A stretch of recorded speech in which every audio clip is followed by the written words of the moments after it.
You rush because you believe time is a thing you can seize. But time is not yours to seize. You can grip a clock with your eyes and still arrive nowhere. You can press your day into tighter and tighter shapes and still feel it slipping through you.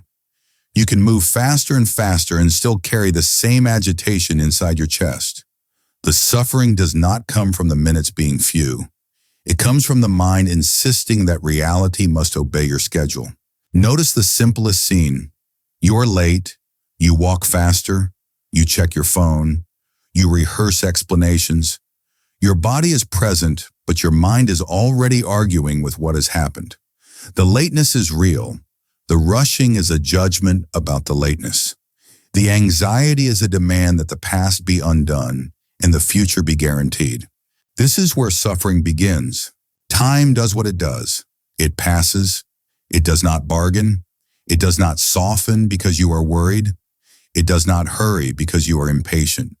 It does not slow because you are grieving. It simply moves.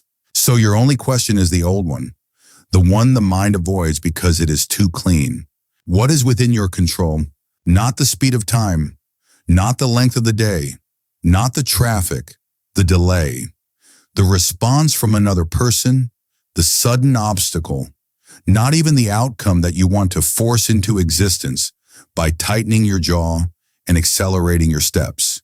Within your control is your judgment about what is happening. Within your control is your decision about what to do next. Within your control is whether you will add panic to a simple fact. Rushing is the attempt to control what cannot be controlled by sacrificing what can be. When you rush, you do not gain time, you spend your mind. You pay with attention. You pay with steadiness. You pay with accuracy. You pay with dignity. You pay with the capacity to choose well.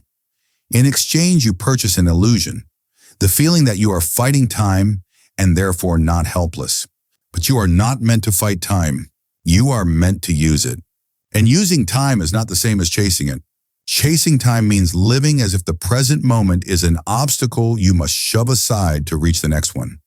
It means treating your current action as a mere bridge to something else, something real, something that will finally justify the strain. So your whole day becomes a chain of resistance. You resist where you are. You resist what you are doing. You resist the pace of reality. And the mind, having trained itself to resist, cannot rest even when nothing is wrong. This is why rushing creates suffering even when you arrive on time. Because the mind that rushes does not stop rushing just because a door opens. It rushes into conversations, finishing people's sentences. It rushes through meals, not tasting them. It rushes through work, not seeing mistakes until later. It rushes through rest, turning rest into another task.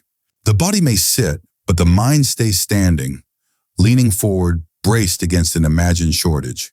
The shortage is not time, the shortage is self-command. You say, there is not enough time. Look more closely. Often you mean, I want more outcomes than my day can hold. Or, I refuse to accept the limits of being human. Or, I am afraid that if I do not force everything, I will lose something important.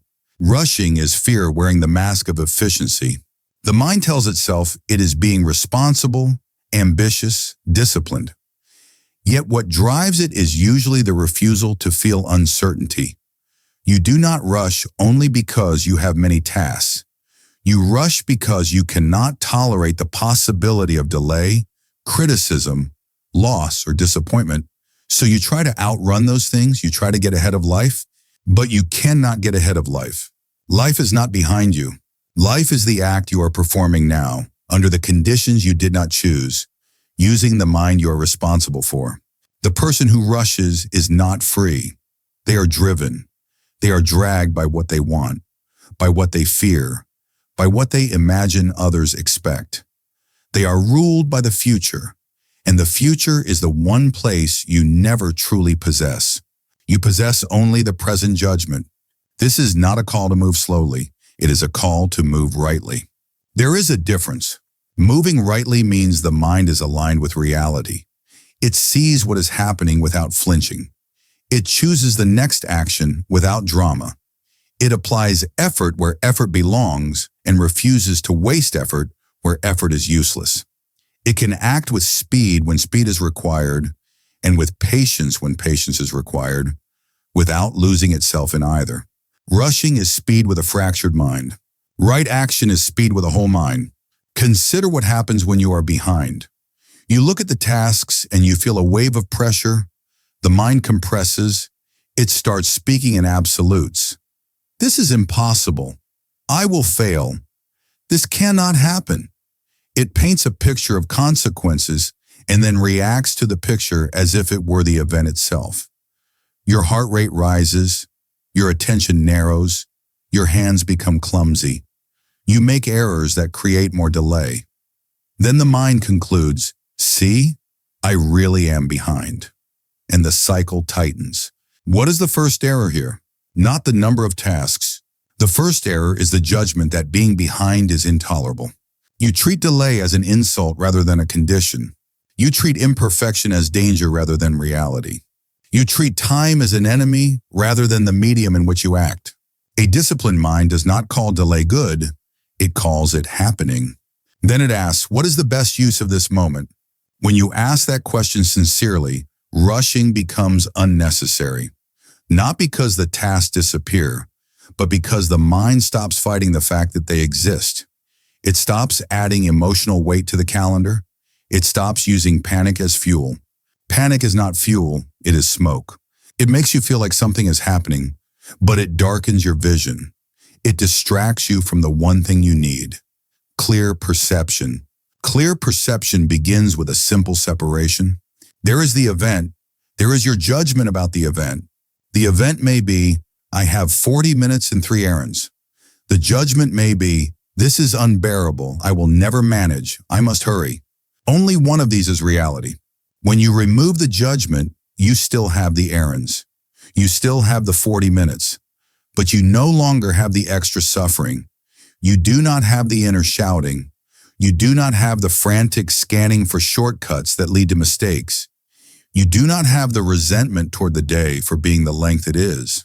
You have a situation and you have your will. Your will is the only instrument you truly own. Time is the stage. The stage is not yours. It was here before you. It will be here after you. You will not negotiate with it. You will not rewrite it.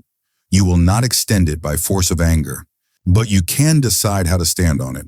A calm mind does not mean an idle mind. It means an unentangled mind. It does not cling to what is past. It does not panic about what may come. It does not demand that the universe cooperate. It does what is in front of it, fully, cleanly, without complaint. Now look at the deeper root of rushing.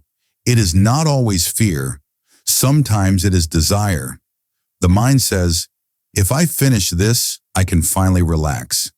Yet the relaxation never comes, because the mind trained itself to believe relaxation belongs to the future. So it finishes one task and immediately invents another. The finish line moves. The mind becomes a machine for postponing peace. This is the tragedy of the rushed life. It is always about to begin. But life is already happening. The only question is whether you are present for it or absent, chasing an idea of a better moment. You say, I will be calm when this week is over. Then the week ends and a new week begins. You say, I will be calm when I get through this project. Then the project ends and another appears. You say, I will be calm when I have more money, more certainty, more control. And the mind remains the same, dependent on externals, hungry for guarantees. So peace does not arrive. Peace is not delivered by a cleared schedule. Peace is the result of a mind that does not make its stability dependent on what it cannot command. If you want to end the suffering of rushing, you do not start by rearranging time. You start by rearranging your allegiance. Stop serving the imagined future. Start serving reason. Reason says, do what you can now with care. Reason says, accept what you cannot change now without bitterness. Reason says, the value of a moment is not measured by how much you cram into it, but by the quality of mind you bring to it. A rushed mind treats time as a container. It tries to pour more and more into it until it spills. Then it blames the container. A disciplined mind treats time as an opportunity to practice virtue. Each moment is a place to practice patience, accuracy, restraint, courage, and fairness. Not in theory, in the exact conditions you are in. A delay is patience training. A crowded day is prioritization training. A sudden change is flexibility training. A mistake is humility training. A waiting line is an invitation to govern your impressions. This is not a story you tell yourself to feel better. It is a clear description of what is available. Every external event presents you with a choice about your inner posture. The event is not the test. Your response is the test. When you rush, you fail the test before it begins. You hand over your will to the clock. You let numbers dictate your character. Look at the person who is late but steady. They do not pretend. They do not deny responsibility. They do not blame the world. They simply recognize what is true and act from there. They send a message if needed. They walk safely. They arrive. If there are consequences, they accept them. They do not add self-hatred. They do not turn one late arrival into an entire day of inner punishment. This is strength. Strength is not winning against time. Strength is not bending the day to your preference. Strength is remaining rational while the day refuses to bend. You may think this makes you passive. It does not. It makes you effective. Rushing is not the same as urgency. Urgency is a clear recognition that something matters and needs attention. Rushing is the loss of inner order. Urgency keeps the mind intact. Rushing breaks it. You can move quickly without rushing. You can speak directly without tension. You can make decisions under pressure without becoming pressure. This is what it means to be governed by reason rather than driven by impulse. Now consider the common habit. You schedule too tightly. You leave no space. Then any small disruption becomes a crisis. You treat your own planning as a law of nature, but your schedule is not nature. It is your attempt to predict a world that does not ask to be predicted. So the pain comes from a false contract. You planned, therefore reality must comply. It will not. A disciplined mind plans, yes, but it plans with humility. It leaves room for the unknown because the unknown is not an exception. It is the rule. The day is not a straight line. It is a field. Things move in it. Other wills exist. Bodies have limits. Weather happens. Systems fail. People misunderstand. You can prepare, but you cannot seal the world. If you build your peace on the expectation of smoothness, you will always suffer. Not because life is cruel, but because your expectation is unreasonable. Be precise here. The problem is not wanting to be on time. The problem is attaching your worth, your calm, and your self-respect to perfect control over time. You are not a god of scheduling. You are a human with a will, and the will is enough when it is trained. Training the will begins in small moments because the will is shaped by repetition. The next time you feel the impulse to rush, do not argue with it. Observe it. See it as a reflex. It is the mind's attempt to escape discomfort. Do not shame yourself for having it. Simply do not obey it blindly. Pause for a breath, not to relax, but to regain sovereignty. Ask quietly, what is within my control in this situation? Perhaps you can send one message. Perhaps you can choose the single most important task. Perhaps you can stop multitasking and do one thing well. Perhaps you can accept that you will arrive later than hoped and preserve your composure. Perhaps you can walk instead of run, because arriving safely is within your control, and an accident is not worth saving 2 minutes. Each of these is a reclaiming of command. The mind will protest. It will say, but I need to hurry. Sometimes you do need to move quickly. Then move quickly. But keep the mind even. Move with intent, not with panic. Panic is always optional. It feels unavoidable because you are used to it. But a habit is not a law. A feeling is not an order. The mind produces impressions constantly. Your job is to decide which impressions deserve assent. Rushing is an impression. Now is not enough. Faster is necessary. Control is possible if I strain. Do not assent. Replace it with a cleaner judgment. Now is what I have. I will do what reason allows. This is not resignation, it is alignment. Alignment is peace. When you practice this, you will notice something difficult and freeing. Many of your rushed actions were not required. You were not rushed by necessity. You were rushed by preference. You wanted things to happen according to your ideal timeline. When they did not, you punished yourself and everyone around you with agitation. So part of the practice is learning to bear the discomfort of an unfulfilled preference. You wanted to be early. You are not. The preference is not met. The world has not collapsed. Your character is still yours to choose. Your virtue is still available. This is the moment where freedom begins. Freedom is not having more hours. Freedom is not having a perfect calendar. Freedom is being able to face the hour you have without being broken by it. You might ask, what about ambition, responsibility, commitments? Should I not care? Care, yes. Sir, yes. Cling, no. A disciplined mind can care deeply without becoming frantic. It can be committed without becoming enslaved. It can pursue excellence without demanding guaranteed outcomes. Excellence is within your control only as effort and intention. Outcomes are not. So do not attach your peace to outcomes. Attach your peace to the quality of your will. If you work, work fully. If you rest, rest fully. If you speak, speak plainly. If you wait, wait without resentment. Rushing is refusing to be where you are. The antidote is not slow down. The antidote is stop resisting the present. Resistance is what makes time feel sharp. When you resist, every minute feels like a threat. When you accept, every minute becomes usable. Not pleasant, not easy, but usable. And when a minute is usable, it does not torment you. It becomes a tool, not a tyrant. There is one more layer. Rushing often comes from imagining an audience. You think others are watching, judging, measuring your speed, your productivity, your punctuality.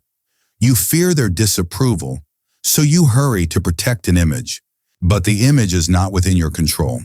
Their judgments are not within your control. You can behave reasonably. You can communicate honestly. You can repair mistakes. That is within your control. But you cannot force another person to approve of you. So rushing to satisfy imagined approval is a double error. You lose your peace trying to control a mind that is not yours. A rational person prefers to be respected, but they do not need it to be steady. They prefer to be on time, but they do not need it to remain dignified. They prefer smooth days, but they do not require them. Because they have moved their center is not the schedule. Their center is their will. Now bring all of this to the moment you are living. Today you will face time. You will face deadlines, delays, messages, obligations, fatigue. Time will not ask your permission. It will pass. So the question is not how to stop time. The question is whether you will spend your moments in agitation or in reason. If you spend them in agitation, you will have nothing to show for it but exhaustion. Even success will feel thin because your mind will have learned that peace comes only after the next thing, and the next thing never ends.